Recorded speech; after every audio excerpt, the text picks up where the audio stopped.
All right, what's that chart got to do with the real estate market up here? Okay, well, I'm about to get to it and what it has to do with real estate. It looks like a real estate market chart. And what are those gray lines? What do those mean in that chart? I'm going to get to that tonight. Plus also tonight I'm covering all this. I'm going to be looking at the active listings, which is the inventory up here in Northeast Florida, the Jacksonville metro area. Going to see how many sold in the last 7 days. Also going to see how many new homes sold in the last 7 days. How many are active under contract right now with contingencies? How many of those went pending in the last 7 days? And we're going to look at also and see how many of the new homes have an active, what their active listings is, and a whole lot more, because I pull all of that out of my MLS account and I share it with you every week. I'm going to share it with you tonight. My name's Tom Kerr. I'm just a regular guy who happens to be a real estate agent up here in Northeast Florida, and every week I've been doing this. This is season 3, week 20 of this show, Bubble Watch, where I share that and bring you the latest real numbers in real estate up here in Northeast Florida. So right now, let's start off with the back end of my MLS and those active listings. All right, here we are in the back end of my Northeast Florida MLS account. So we're going to start off with those active listings.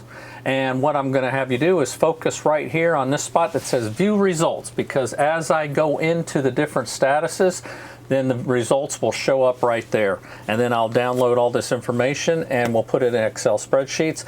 And I'm going to have a lot more information than what we're going to look at right here, because I pull it out, all the data out of that Excel file that I'm going to download. All right, let's start off the active listings. That number is 9,668, and that is your inventory, okay, for everything. That's our total inventory. Next, we're going to take a look and see how many sold in the last 7 days. That number is 502. Okay, next we're going to take a look and see how many are active under contract. That number is 1,206. And next we're going to, now those are ones that are, they went under contract and they got contingencies. Usually it's something like inspections or financing, things like that. And next, after the contingencies are cleared, then they go into a pending status. So how many went pending in the last 7 days? That number is 354. And when you add up the pending and active under contract, you've got your total under contract. All right, next we're going to see how many people withdrew their listings in the last 7 days. That number is 72. Next, and those are homes that are active listings, they just can't be shown. People withdraw them so they can make repairs. Sometimes they're working at home, it's inconvenient to show the house, and other times people are sick. So they are still active listings, just can't be shown. The difference now is expired, we're going to look at next, and expired are ones that did not sell and their listing expired, so they are off market, and that number is 119. Okay, next I'm going to take a look and see how many new homes sold in the last 7 days. And that number is 168. And we're going to take a look and see what their active inventory is. And for new homes, that's 2,268. Okay, the next thing I do is I look at active listings that are in foreclosure status, pre-foreclosure, or short sale. So first off, we're going to look at the ones that are in foreclosure. That is 148. Next, we're going to look at pre-foreclosure. That number is 15. And next, we're going to look at short sale. And that number is 41. All right, now I take all that data, as you saw, I export it. It goes into an Excel spreadsheet, which looks like something like this, which is a little bit harder to see. And then I convert it into my own Excel spreadsheet, which looks like this, and it's a little bit easier, where we can track it week by week and year by year. Since I'm in my 3rd season of doing this, we've got a lot of data for you. And also, I do offer that Excel spreadsheet as a download in my weekly newsletter. Hey, you know what? I'm right now on location in a new home, and that's where I film these from. And today I'm inside instead of outside filming this show, because every time I start to film one of these shows, I don't care what day or time it is, they're coming out to mow the lawn, and this is no different, so I had to be in here. All right, now what we're going to do while all those numbers are crunching out, let's see what those rates did for this last week. All right, here we're going to take a look at the rates. We start off with the 30-year fixed rate, and as with all the charts, we will start off here at the bottom where we left off last week, and this rate that was at 6.17, we've got a mixture of arrows up and down, very small amounts, so it's not that far from where we left off. We ended up at 6.21, but when you look at last year's, wow, big difference, over 1% now. All right, here we look at the FHA rates because they're generally a little bit less. Last week we were at 5.72, ended up at 5.8 this week. And we finish off with the VA rates, 5.75 last week and 5.82 this week. You know, these rates are crazy. It's just like, you know, you get these little fluctuations, but these fluctuations have been so small that almost the change is very minor, right? And I know a lot of people thought that, okay, when they saw the Fed drop everything a half a point, that it was going to be another half a point off of what we were seeing here.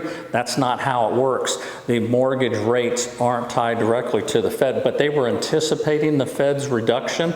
And if you notice, even though the Fed did not reduce their rates over this past year, mortgage rates have come down. You especially see it when you see that last year's difference. I mean, now we're over 1% spread from that, and that's a big savings as long as the home price didn't go up in that 1 year. All right, so now let's take a look at those Excel sheets. All right, here we are into my Excel spreadsheets, and what I want to show quickly for those that are new to the show is that here you see this is our current week here, season 3, week 20, and you see it's in a yellow column. Now the other yellow columns to my left are the previous week. So this way you can compare the last 2 weeks right there real quickly. Now off to the right here in the white is season 2, week 20 last year. And I've been doing this show the same every week, okay? I mean, this week's here we're a day off here because of the hurricane, okay? Because it affected my area. That's why I'm delayed. But normally every Friday night, you know, it would be the same data going in, and then YOY is year over year, and that shows you the percentage of difference between the previous year. And you can look at these for all those. Now something else I've added is SFH is single family homes, where I just pull the single family homes only because that's the most popular as far as, you know, the real estate sales goes, and just show you their numbers by themselves, okay? And so let's start off here, season 3, week 20, and over here on the far right is what all those numbers are. So we've got active listings at the top, that's 9,668, and you can see that it has been an increase over the last couple weeks.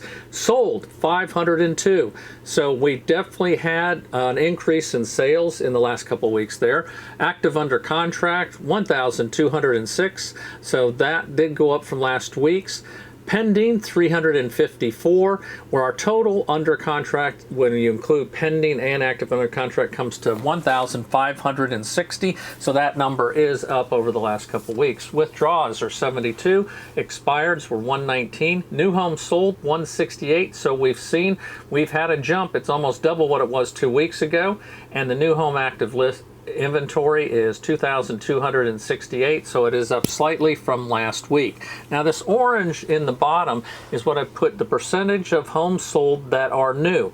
So of all the homes sold, 1/3 this week were new homes. Okay, that's incredible. And then over here you say the single family homes, you can see those numbers there, and I'll just let you take a look at those. You can pause the video as you see fit too. Okay, so how did people pay for those homes? All right, this week they paid 22, you know, just over 22% paid cash, down from the previous weeks. 40, almost 43% conventional, so that definitely jumped up. FHA up 19, over 19%. VA up also, about 14 3/4, and others stayed close to the same as last week. Now we look at the foreclosure numbers. Now these, remember, these are foreclosures that are active listings, okay? They're not the total foreclosures in Northeast Florida's Jacksonville area. These are the ones that are listed for sale, okay, and we pick it up out of the MLS. All right, that number this week is 148, so it is down. Pre-foreclosures 15, short sales 41, total 204, so our total down has dropped quite a bit, from the previous weeks. Next, I look at the percentage of homes that sold under list, at list, and above list. So here we see that 77% of the homes sold under list price, 13% sold above list, and almost 10% sold above list. The other one, 13% sold at list. And I want to say something. These homes that sold above list, okay, it's almost 10% of them, but they're not selling a lot above list, most of them, okay? Some could be 1,000, 5,000, 10,000. You're not seeing these big, 50, 100,000s like we used to see at one time. They're still there, okay, and I'll show them. I says, but they're not common, okay? And so are people selling below list? Is their percentage high because people are pricing their home in the beginning too high, just because they think they're going to get that price, and then find out, as the market goes, they're not. Next, we take a look at the pricing categories, okay? And here we're going to look at homes that sold for $500,000 above. Remember, $500,000 is $500,000, okay? Don't lose sight of that. So, over 1/4 of the homes sold for $500,000 and above, okay? Homes in the 400 range, okay? A little over 14%. Homes in the 300, okay, at over 26%. Homes that sold in the 200s, okay, just over 22%. And homes that sold below 200, just over 9%. Now over here on the right, I show the column of new homes, the units that sold at those prices, okay? And you can see 50 of them were above 500,000, 31 in the 400s, 54 in the 300s, 32 in the 200s, and there was one that sold below 200. Okay, now, that sweet spot always seems to be above 500 and in the 300s, and again this week it shows. Okay, so speaking of new homes, let's take a look and see how they did, how many sold under list, at list, and above list. And here we've got 3/4 of all homes sold were under list price, 11% sold at list, and almost 14% sold above list. All right, now what I do is I go into what is called MLS Advantage, because all that data you just saw in those Excel spreadsheets has been of the Northeast Florida MLS.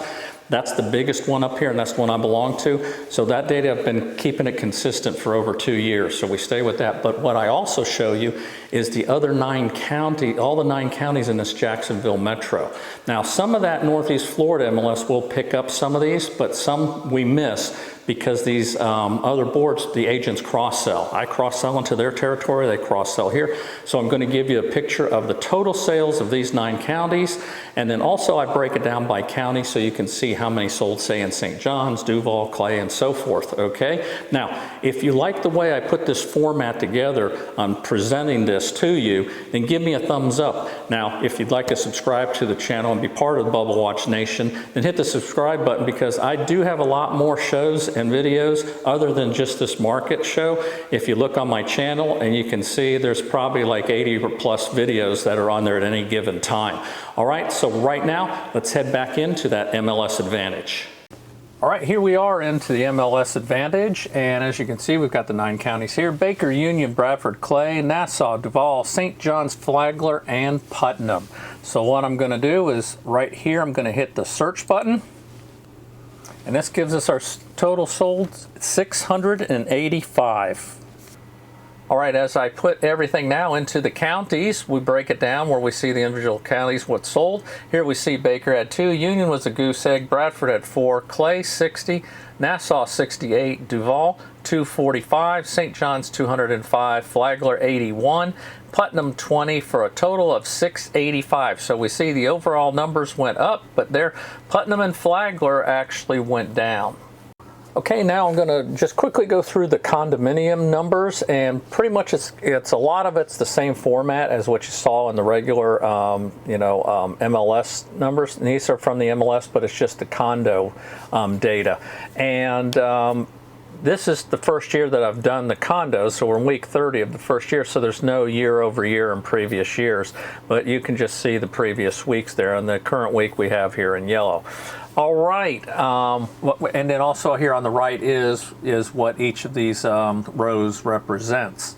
So we're going to start off here week 30 at the top with the active listings.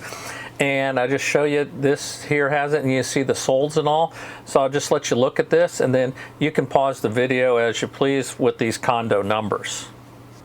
This here's the financing on how people paid for these condos, and you can see that the cash is actually the cash and conventional were the same this week, which is strange because usually the cash is a little bit higher. Again, we do the foreclosure numbers. These are the active listings that are in foreclosure, pre-foreclosure, and short sale status, not the total foreclosures for condos in Jacksonville Metro. And here we look at those that sold under list, at list, and above list, and the percentages. And over here on the right, you see the amount of units that sold for that. So you see out of the 32, 27 of them sold under list, and there was actually 3 that sold above list. I also break down the price categories for the condominiums also, and you can see those numbers there, the percentages. And then over here on the right, again, you see there the amount of units, and winners are 200,000s and below 200,000s. Okay, nothing new in the new for condos, so we move on. Now this here is because of the law that requires them to require keeping expenditures where they keep this fund for the maintenance and stuff. 3 stories and above, that's the total for the complex, not the unit, and then also based on age. So here we break it down by the stories. Just track it for grins to see if there's any change in a pattern. And here you see here on week 30, the amount of stories total on the side is right there, and then the amount of units. So we had 8 units that were 1 story, 10 were the 2-story complexes, 6 were in the 3-story complex, and 2 in the 4, and so on. And since they go by year also, we break it down by the year, and these are individual units. So that there, 1986 was a 1-story, 1997 was a 1-story, 2006 was a 1-story, and again, those stories are the total for the complex. And I'll just scroll down, and then you can pause it.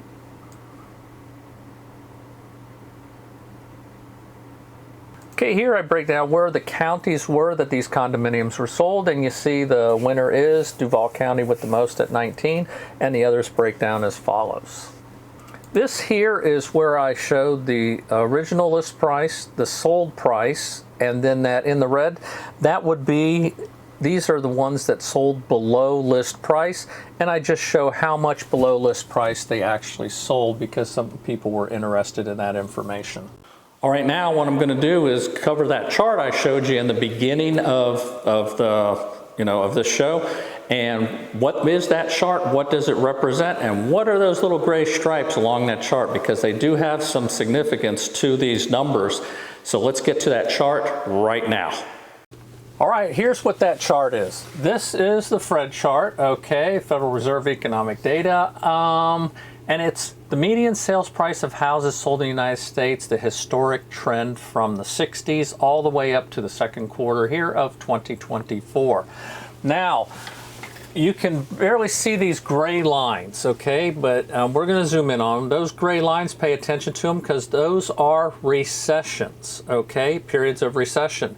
Now, most people would think, look here from like 1970, this slope here would have been normal. Most people agree that that's a normal slope for the most part. We have a couple little dips like that.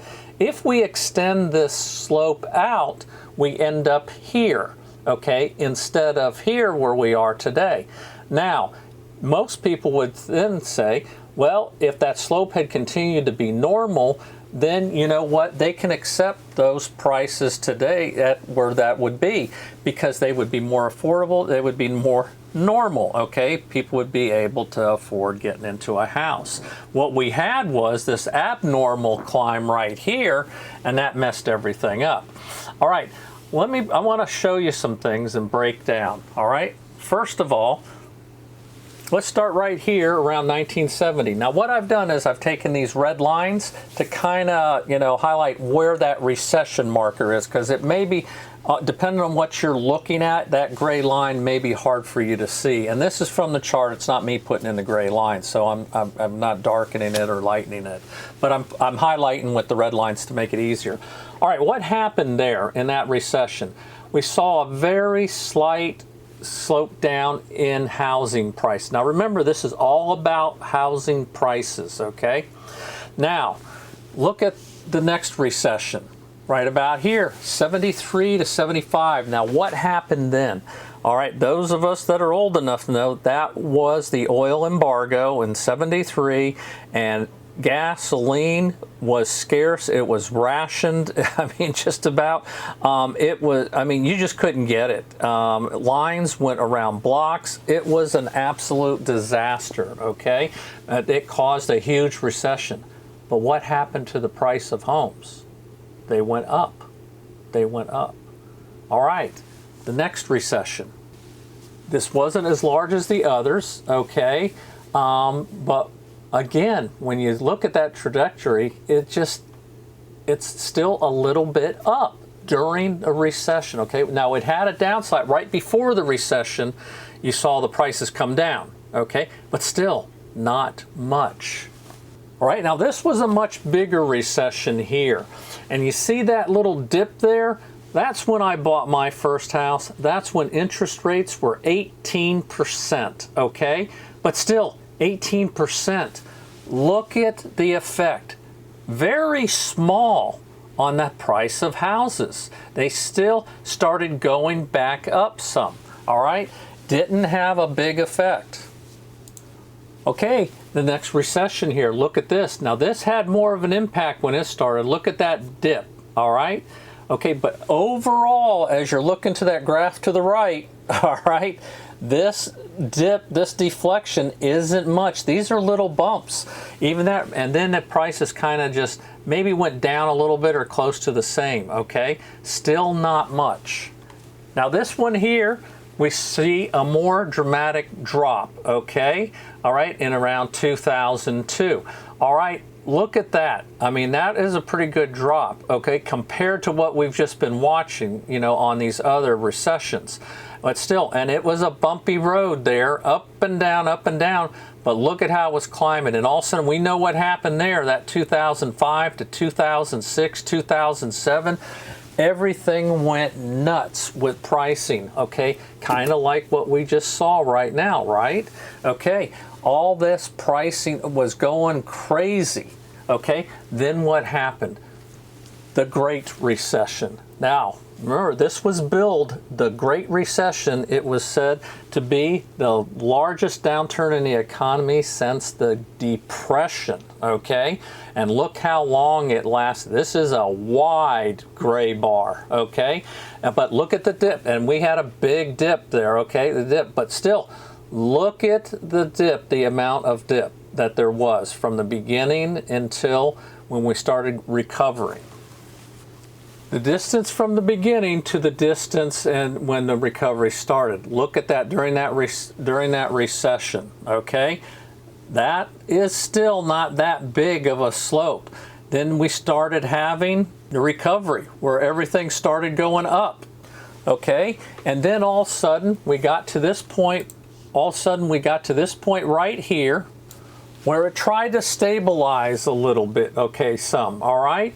Now, if you can see this thin gray line that's between these two red bars, it's very thin. Now that was when the COVID stuff hit. And you see how we dropped, okay? Still dropped compared. Then of course, we had this big shoot up to where we are now.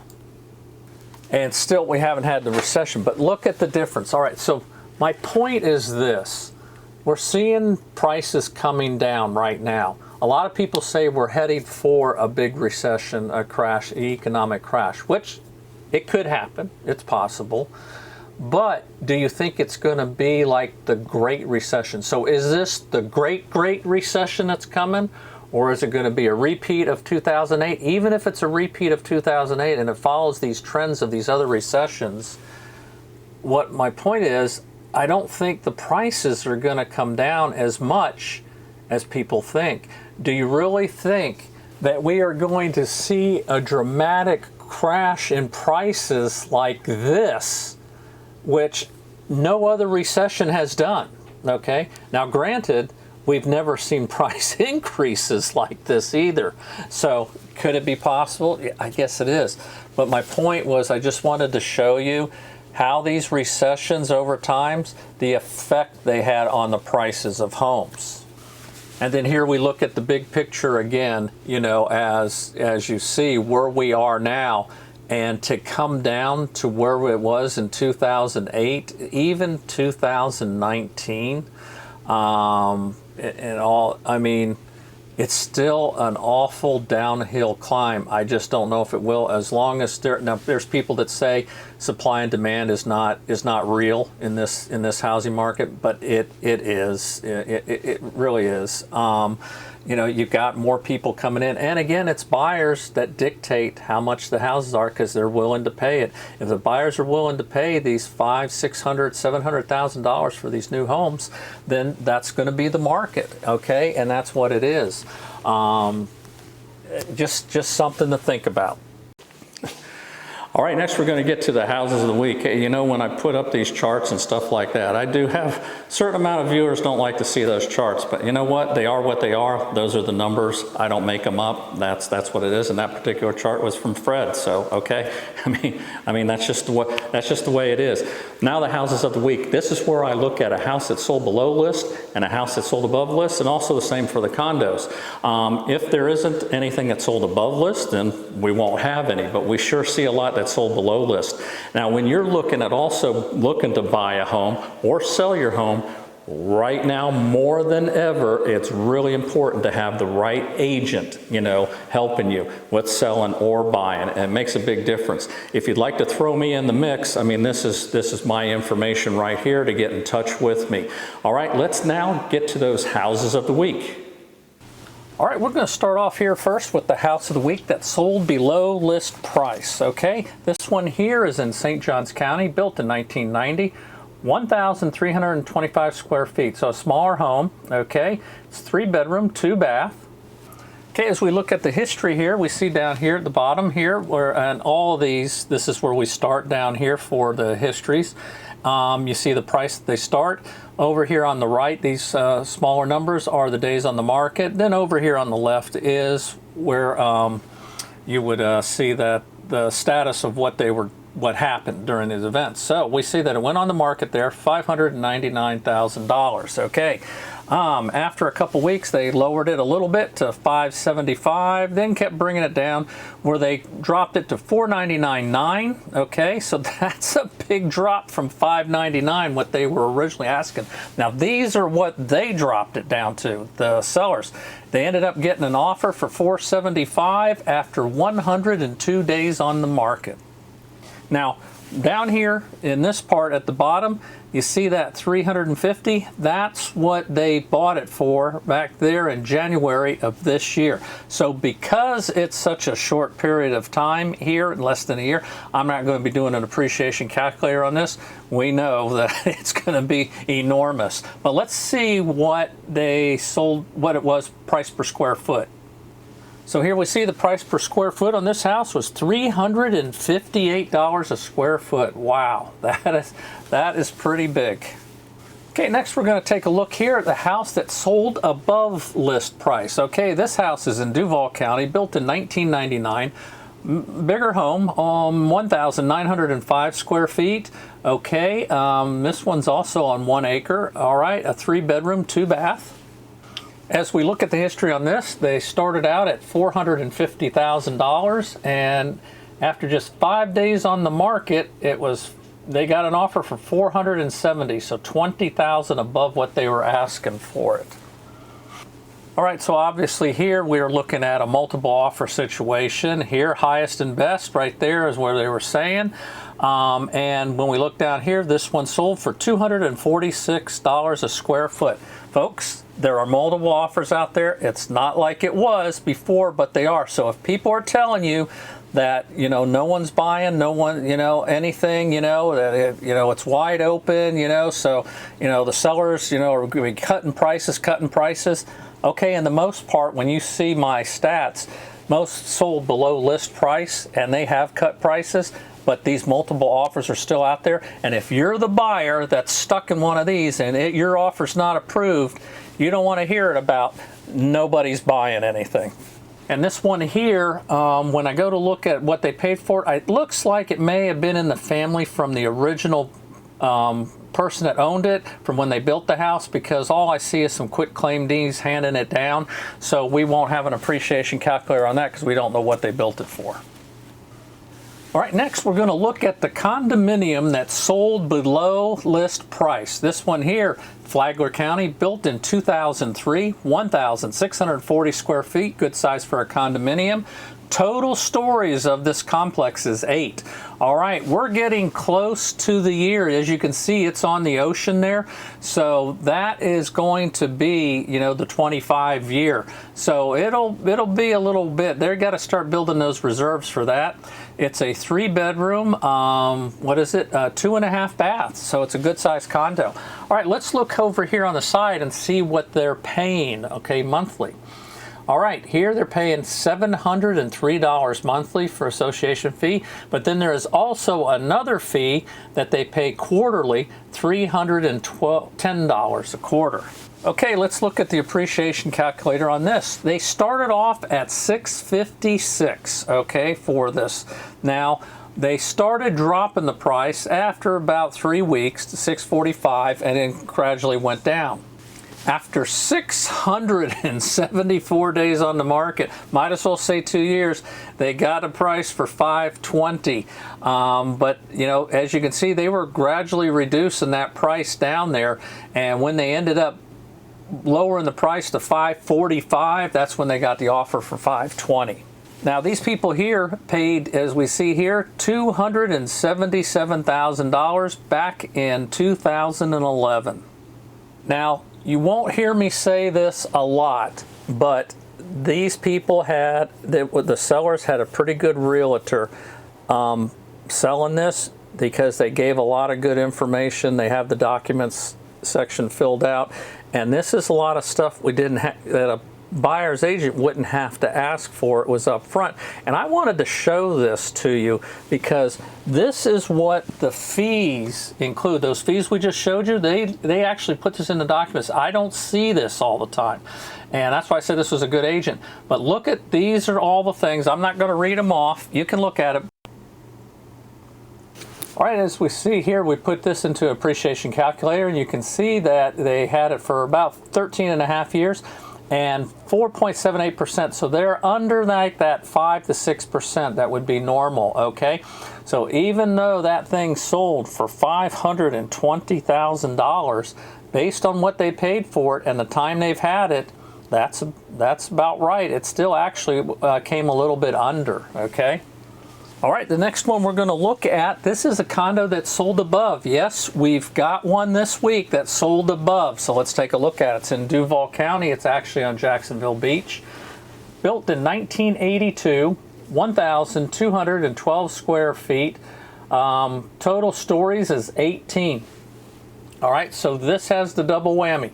It is over the 25 years because it's on the beach, and it's over 3 stories. All right. Now, it's a 2-2, okay, 2-bedroom, 2-bath. Let's see what their fees are. Right here it says their monthly fee is $895, but that's not the whole story, as we're going to find out. Okay, as we see here, it went on the market for $650,000. And after 1 week, okay, 7 days, they got an offer for $675 and took it. Now, the only reason that there's an offer of $25,000 above, man, there must have been multiple people at the same time on this, although they don't acknowledge it, all right? Down here at the bottom, you see what they paid for it, $430,000 back in 2017. All right, we look and see the selling price per square foot, $556 a square foot. Wow. All right. Holy crap. All right. Now, as we read into this here, look at this. Each unit owner has a choice to either pay their share of the special assessment lump sum without interest or fees associated with the loan during the initial window of time that is provided. Okay, so here's their choices.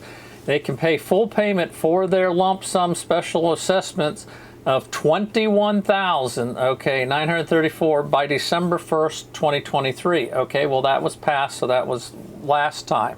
And then after that, then they could be, if they don't choose that, they're automatically enrolled in an installment plan with the first installment of $79.35 due on December 1st, then the second one on December 1st, 2024, third on 2025 for a total of 3 payments, okay?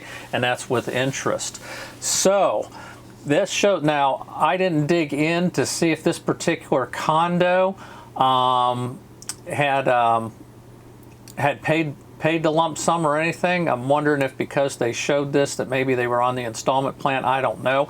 But my point is that it isn't just those monthly fees, it's these special assessments now that are getting tacked on. So now if you were just you know, on a fixed income that you're paying your bills, your taxes, you know, you're accounting for a little bit increase in taxes, stuff like that, and then you get hit with this, okay, that $8,000 a year, okay, and that's just for this one. And then what happens after the end of the 3 years if they've got more maintenance issues and more? I mean, this thing there could be no end to it. So again, this was good seeing this.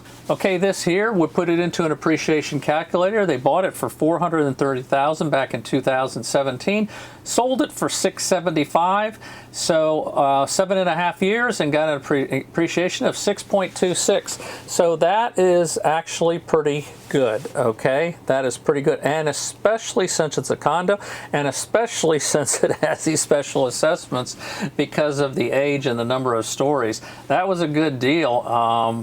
They made out on this one okay. Well, as you can see right now, with all the information and everything you've got that I've shown in the show tonight, if you're a buyer, man, it's like, okay, which way do you go? You know, it's a big decision. Okay, selling too, are you trying to time the market, you know, to sell it right? You know, whatever it is. Hey, you know what? This is week 20 of season 3, and it is in the can, and that means I'll be back on Sunday night.